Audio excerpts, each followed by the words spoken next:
Hi, I'm Brad Power, and this is Linnea Olson Hackathon Lightning Update number 6. I'm in New York City visiting family, and Linnea is in her home. We will be doing the usual formal recorded part, which I think should be about 10 or so minutes, and then we'll open it up for optional roundtable discussion. The topic of the day is tissue is the issue. And as Linnea will explain, she's hoping to get a biopsy. And if she does, which of the many testing options that have been offered would be the best uses of scarce tissue, assuming that there's not enough to go around. So with that, Linnea, you want to update us on the state of play? Sure. I was to have a CAT scan yesterday, and I rescheduled in part because I made an error. Next Thursday, I am touring the labs at Mercy, another diagnostic company, and I did not want to miss this opportunity, but as it turns out, it's next Thursday. So a week from Sunday, I will have my CAT scan. The following Thursday, I meet with Jess Lynn, and it's also the day that Dr. Alice Shaw is in clinic in the afternoon. So I asked her if she would meet with me as well. And obviously we'll be reviewing the scan, but we'll also be talking about the biopsy and perhaps prioritizing. And I will make my ask again to them per the tumor board at the end of this, because thus far I have not gotten a response in writing, but I'm sure in person I will be harder to ignore. So. And just for those who don't know, Alice Shaw was Linnea's, I guess, your original oncologist, and she's graduated to work mostly with Novartis, but I guess still spends time in clinic. Yes. Right. Does a lot of work with Pfizer too. She's okay. Was the original ALK person on the podium. So in the last week, I spoke to OncoSite, which is a startup that has some lung tests, and they have a blood biopsy. But I also learned that they have a test that would, I guess, be relevant to the conversation you were having last time about hot and cold tumor, putting on a spectrum for ALK, and indicating whether Linnea would be responsive to immunotherapy or something of that sort. But for that, they need tissue again. So that's another one to add to the list of possible uses of tumor tissue if we get some. Also on the list, I think, are Certus Oncology, which has offered to make a mouse model but needs free, fresh tissue biopsy. I think SomaLogic,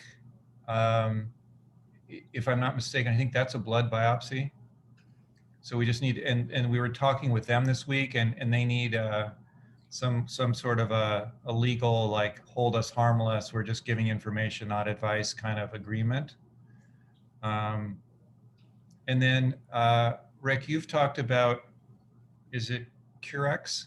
Is it Carex? Something, what's the name of is that Akoya also that you were mentioning? Akoya was who I was mentioning. Mm-hmm. The other company that if anyone wishes, I'm happy to reach out to NanoString. I know folks at NanoString,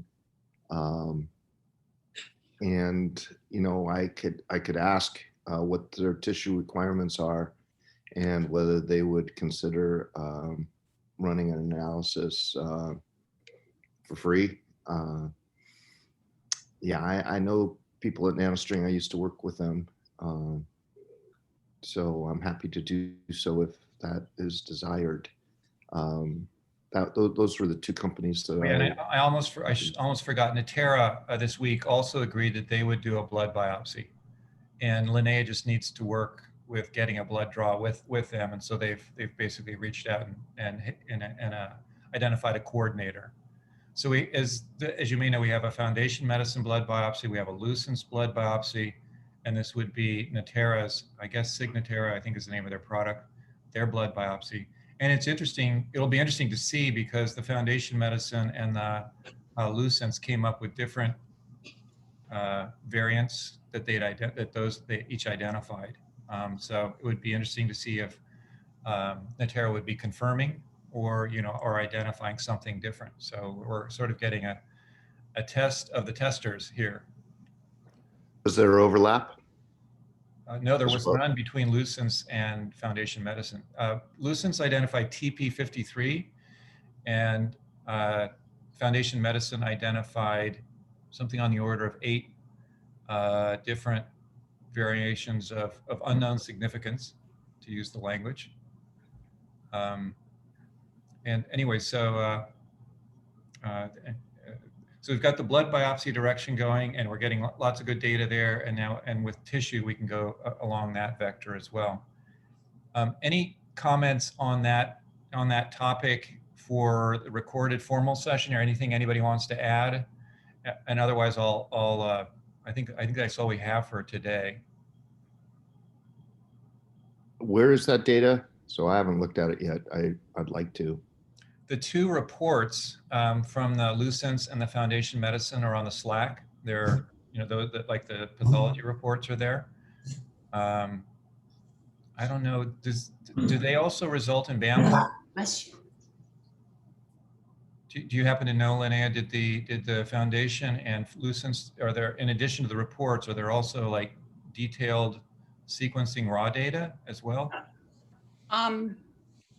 I believe it was Foundation who said that could be made available, but it also is something that I would not have the capacity to store. Okay. And remember, we were talking to Citizen, and it was not something they were prepared to do right now either.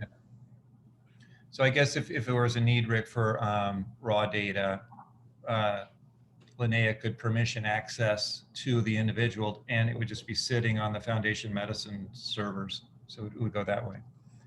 Yeah, Anything else? I wasn't asking for raw, just summary. Yeah, so those reports are available to everyone on the Slack. Are the pathology reports there as well? The actual like diagnostic pathology? The one For that the pathology reports, I think you have to go to Citizen. So from the history, all the medical history, the Mass General medical history, for that, I think you need to go to Citizen, where Linnea is prepared to permission you individually for access to her files that are hosted on Citizen. Okay. Something we could potentially do is, Brad, create a Slack channel where we only put the documents so people don't have to search for them in between our conversations. We could just do like a document channel and pull out the key documents, like the pathology report, like the Foundation report, if that would make it easier for people to access. And then Linnea, you can just download those from your Citizen profile. And then a quick update, because I know we're working on the cancer summary, and Tony here from our team has joined. Linnea, so we are testing our machine learning pipeline on lung cancer with your case, which is quite a doozy, as everyone knows.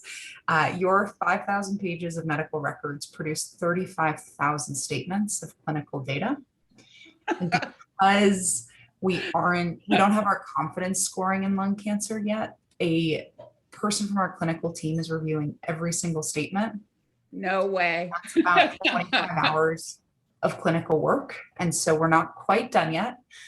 Tony is hard at work, but wanted to give a quick update that should hopefully be, complete in the next week or so. But just because we haven't optimized our pipeline for lung cancer, it's taking us a little bit longer. And your case is nuanced and complex. So quick update there. But in the meantime, we can work on getting your key documents into the Slack channel. I think that could be a good way to make sure it's accessible to everyone.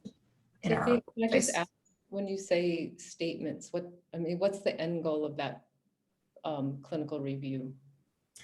So if you'd like, Sophia, I can explain since I'm going. Yeah. Perfect. I am the one going through them all. It is Thank you. no problem at all. I've gone through 1,000 statements so far. And when we say statement, what we mean by that is citizens, our AI platform is like an expert chart review. It does what, no human can do, which is going through all these 5,000 pages, and it lifts up what we call statements, which are something happened at this time. So a statement might be like, this diagnosis was made on this pathology report in 2005. And so it speeds up the chart review process like 100-fold times. However, we've never done a lung case before, and especially this, Linnea, this case is about 10 times bigger than our average case, just in terms of data that it's generated. So yeah, that's what we mean by statements. In the end, like we can definitely host the documents so that people have access to them. And then in the end, we will have a file that has lifted up all sorts of data buried within the free text that the clinicians have been writing for the last 15 years. Does that answer your question? Yeah, thank you. And then the final result will be an interactive timeline where you can follow the 15 years of care, and then any statement you click on will open the source document that it came from. So if you want to search for pathology report or alt mutation, you will open up a diagnostic pathology report where that was noted. So once it's ready, we will put together a quick video guiding people kind of through how to use it, but just wanted to give an update that Tony is hard at work and it's not quite ready. That's great. A shout out to Citizen, just having all of my images uploaded there. It's the first time that I can go and look at things. I mean, I think prior to this, I had seen a handful of scans. I asked to see the scan at each appointment, but never before have I had access to things, even like my mammograms. I mean, it's all on there. It's just astounding. Thank you. And to see those scans, people will need to log into your care team or your profile, because we have a DICOM viewer in the platform. So you would have to download the DICOMs and then have radiology software on your computer. And so that might be a reason to shepherd over to the platform. Okay. Okay, as your facilitator today, I'm going to make one more note. I noticed that Glenn Sabin is on. I did, at his request, post a list of all the people that have signed up for the hackathon. I think we're around 75 or so people, and it's kind of name, affiliation, and email address. So if you want to do peer-to-peer networking, get to know people, of course, the Slack is a good place to have those conversations. But if you want to know a little bit more about people or reach out, you now have that as an option. With that, I'm going to stop the recording.